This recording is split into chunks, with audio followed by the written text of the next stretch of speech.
warahmatullahi wabarakatuh. Perkenalkan, kami dari kelompok 3, kelas I3, mata kuliah Fungsi dan Proses Bisnis Praktikum. Di sini kami akan mempresentasikan hasil kerja kami sebagai bentuk puas kami. Pertama kali, izinkan kami untuk memperkenalkan diri terlebih dahulu. Perkenalkan, nama saya Anissa Fitria dengan NIM 099. Nama saya Bernadette Safira Ramanda dengan NIM 037. Saya Asih Cahya dengan NIM terakhir 001. Saya Tanya Imarita dengan NIM 002. Saya Bian dengan NIM 034. Nah, untuk memenuhi tugas ini, kami melakukan observasi di CV Indo Pratama Express. Nah, pada tugas ini kami mendapat functional area yakni supply chain management. Nah, yang pertama, di sini saya akan menjelaskan mengenai deskripsi perusahaan. Jadi, CV Indo Pratama Express ini bergerak di bidang ekspor kayu yang notabene melakukan ekspor ke negara Cina. Nah, kemudian untuk value yang diberikan perusahaan kepada customer yaitu berkomitmen untuk memberikan produk berkualitas tinggi, layanan yang efisien dan solusi yang tepat waktu, serta memastikan kepuasan pelanggan dan kesuksesan yang berkelanjutan. Nah, kemudian untuk goals yang ingin dicapai oleh perusahaan yaitu memberikan pelayanan yang baik, senantiasa melakukan evaluasi terhadap proses untuk memastikan kepuasan pelanggan dan meningkatkan kualitas. Nah, berikut adalah struktur organisasi. Lalu untuk moto yang dipegang perusahaan yaitu senantiasa memberikan yang terbaik untuk customer. Lanjut ke next. Nah, setelah kami melakukan observasi secara langsung di perusahaan, kami mendapati terdapat 4 proses besar, yaitu yang pertama ada proses pengadaan bahan, lalu yang kedua ada proses produksi, yang ketiga ada proses produksi bahan sisa, dan yang keempat adalah proses distribusi pesanan. Next slide. Nah, di sini saya akan membahas mengenai proses pengadaan bahan. Nah, tujuan dari proses pertama ini yaitu untuk memenuhi ketersediaan bahan baku mentah, yakni dalam hal ini adalah bahan baku kayu. Nah, untuk pelaku dalam proses ini sendiri ada 4, yaitu ada owner, staff purchasing, manajer keuangan, dan supplier. Nah, berikutnya saya akan menjelaskan mengenai BPMN. Nah, yang pertama, pada proses ini akan dimulai ketika owner menerima dokumen permintaan pengadaan. Nah, selanjutnya owner akan mencari supplier yang sesuai. Kemudian data supplier tersebut akan diserahkan ke staff purchasing, dan staff purchasing akan menghubungi supplier lalu melakukan negosiasi dengan supplier. Nah, di sini kita mendapati XOR gateway yang mana menunjukkan ketika negosiasi tidak sesuai, maka staff purchasing akan menginformasikan bahwa supplier tidak sesuai, maka owner akan mencari supplier yang lain. Nah, sedangkan ketika kondisi sesuai, maka akan terjadi kesepakatan dengan supplier. Nah, pada aktivitas ini akan memunculkan output yaitu nota pembelian. Kemudian nota pembelian ini akan diserahkan ke manajer keuangan. Kemudian manajer keuangan akan melakukan pembayaran ke supplier. Nah, proses ini akan selesai ketika produk sudah diterima sesuai dengan permintaan. Oke, selanjutnya di sini kami melakukan waste analysis dan kami mendapati ada waste analysis berupa unnecessary transportation, yakni yang pertama pada aktivitas menginformasikan bahwa supplier tidak sesuai dengan upaya perbaikan yakni remove, karena aktivitas ini sebaiknya dihapus, yang mana seharusnya sudah ada data-data mengenai supplier yang diberikan oleh owner dari awal yang bisa dihubungi dan juga kita bisa meningkatkan keketatan dalam memilih supplier. Lalu untuk aktivitas kedua yakni penerimaan nota pesanan. Lalu upaya perbaikan yang dapat dilakukan yaitu adalah replace. Aktivitas penerimaan nota pesanan ini sebaiknya langsung diterima manajer keuangan sehingga tidak ada pengiriman nota pesanan dari staff purchasing ke manajer keuangan. Selanjutnya, nah setelah kita menganalisis waste tadi, kita melakukan redesign BPMN. Nah, yang pertama, proses akan dimulai ketika dokumen permintaan pengadaan diterima oleh owner. Kemudian owner akan mencari data-data supplier yang sesuai dan melakukan keketatan dalam pemilihan supplier yang mana akan menghasilkan database data supplier. Kemudian data tersebut akan digunakan oleh staff purchasing untuk menghubungi supplier, kemudian melakukan negosiasi dengan supplier. Nah, perbedaannya dengan yang tadi, di sini sudah tidak ada XOR gateway. Karena ketika supplier tidak sesuai, maka staff purchasing akan langsung mencari data selanjutnya. Nah, setelah terjadi negosiasi, maka akan terdapat kesepakatan dengan customer. Setelah itu, maka manajer keuangan akan melakukan pembayaran ke supplier dan proses akan berakhir ketika produk sesuai permintaan telah diterima. Kemudian, lanjut ke proses kedua akan dijelaskan oleh teman saya. Selanjutnya terdapat proses produksi. Tujuan dari proses produksi sendiri ini adalah untuk mengolah bahan baku mentah menjadi produk setengah jadi. Untuk pelaku yang berperan terdapat kepala produksi, staf swamil, staf pengukur, staf rip, staf finishing, dan juga staf packing. Untuk BPMN-nya sendiri seperti ini. Kepala produksi menerima paket kayu dari supplier. Setelah itu, kepala produksi merencanakan produksi sesuai dengan detail pesanan. Terdapat staf swamil memotong bahan nanti berupa kayu yang sudah berupa ukuran yang lebih kecil. Setelah itu, kayu tadi akan diukur oleh staf pengukur yang akan menghasilkan kayu yang sudah sesuai spesifikasi permintaan pelanggan. Selanjutnya terdapat staf reef yang akan menghaluskan kayu tersebut yang menghasilkan kayu yang sudah rata dan halus. Selanjutnya kayu tersebut akan finishing dan quality control oleh staf finishing.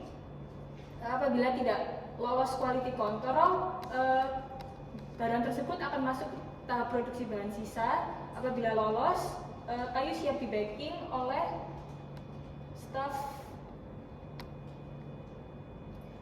packing. Akan mengemas kayu. Setelah kayu selesai dikemas, staf packing akan menghasilkan data hasil produksi dan kayu siap dikirim. Untuk waste analysis dari proses produksi sendiri ada dua, yaitu unnecessary transportation yang terjadi pada proses terima kayu dari supplier. Untuk upaya perbaikannya yaitu retain. Aktivitas penerimaan kayu ini harus tetap dipertahankan karena aktivitas ini merupakan langkah pertama dalam rantai pasokan yang sangat penting. Untuk waste yang kedua yaitu waiting, siapkan mesin dan peralatan pemotong. Upaya perbaikannya yaitu add. Aktivitas persiapan mesin adalah langkah penting untuk memastikan pemotongan kayu dilakukan dengan aman dan akurat. Namun dalam penerapan aktivitas ini dapat ditingkatkan efisiensinya melalui standar prosedur dan juga jadwalkan pemeliharaan rutin untuk mesin pemotong. Untuk redesign proses produksinya, perbedaannya terdapat pada tidak adanya penerimaan kayu dari supplier langsung ke mengolah kayu sesuai detail pesanan konsumer. Selanjutnya, proses ketiga yaitu proses produksi bahan sisa. Pada proses ini bertujuan untuk melakukan pengolahan pada bahan kayu yang tidak lolos quality control pada proses produksi untuk menambah value pada perusahaan. Pelaku dari proses ini yang pertama yaitu kepala produksi, kedua staf samil, ketiga staf pengukur, keempat staf reef, kelima staf finishing, dan yang terakhir adalah staf packing. Selanjutnya di sini terdapat BPMN dari proses produksi bahan sisa. Yang pertama, kepala produksi akan menerima bahan sisa produksi yang akan menghasilkan bahan sisa produksi. Selanjutnya, kepala produksi akan mengecek bahan sisa. Apakah bahan sisa tersebut layak untuk diproduksi ulang? Jika tidak layak, maka barang akan disisihkan. Jika barang layak diproduksi, maka akan direncanakan produksi oleh kepala produksi. Selanjutnya, ada staf samil. Di sini, staf samil akan memotong bahan sisa yang akan menghasilkan bahan sisa yang sudah berukuran kecil. Selanjutnya ada staf pengukur yang akan mengukur bahan sisa, yang mana akan menghasilkan bahan sisa yang sudah sesuai spesifikasi. Selanjutnya ada staf reef yang akan menghaluskan bahan sisa, yang mana akan menghasilkan bahan sisa yang sudah rata dan halus.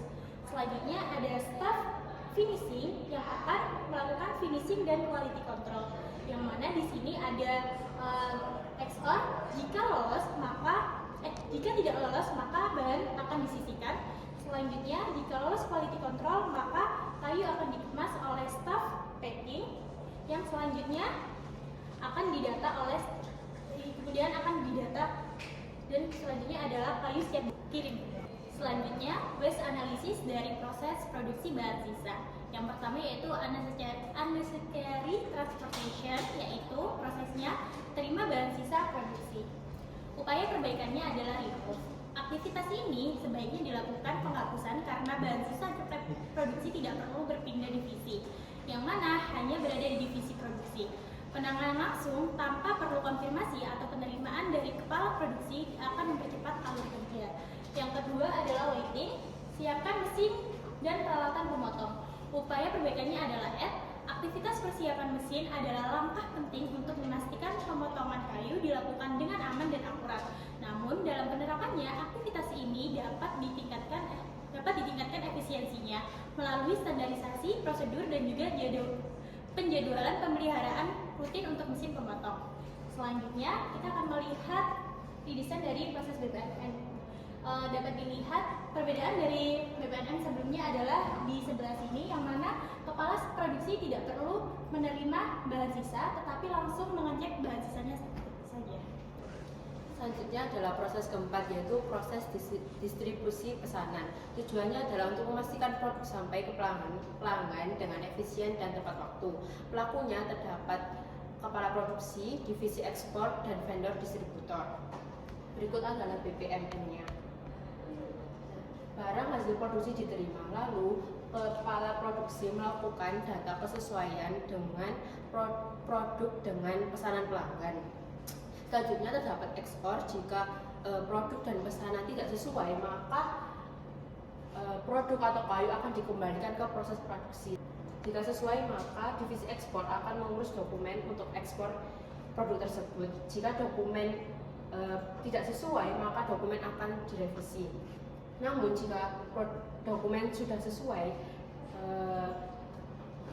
divisi ekspor akan melakukan pemesanan transportasi untuk pengadaan dan akan dilakukan distribusi. Nah, selanjutnya adalah waste analysis. Terdapat over processing, yaitu pada cek kesesuaian produk dengan pesanan pelanggan. Upaya perbaikannya adalah remove.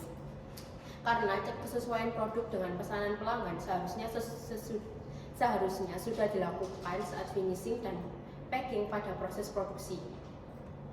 Nah, perbedaan dari BPMN yang sebelumnya adalah kepala produksi tidak perlu lagi melakukan pengecekan kesesuaian antara produk dengan pesanan pelanggan.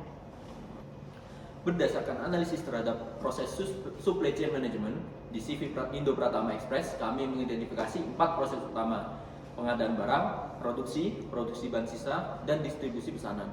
Dari keempat proses ini dilakukan analisis terkait tujuan, pelaku, aktivitas yang dilakukan, serta input dan output. Untuk memudahkan dalam analisis, dibuatlah flowchart dan BPMN.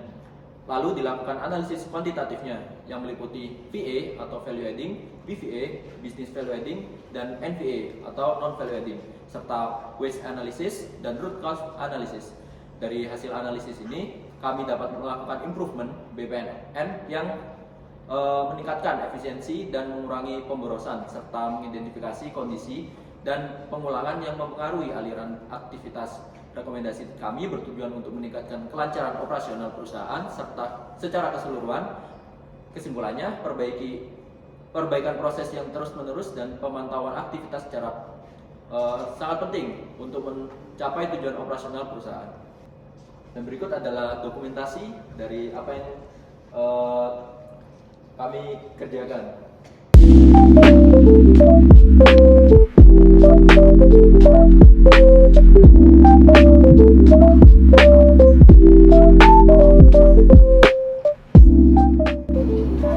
Sekian presentasi dari kelompok kami, kurang lebihnya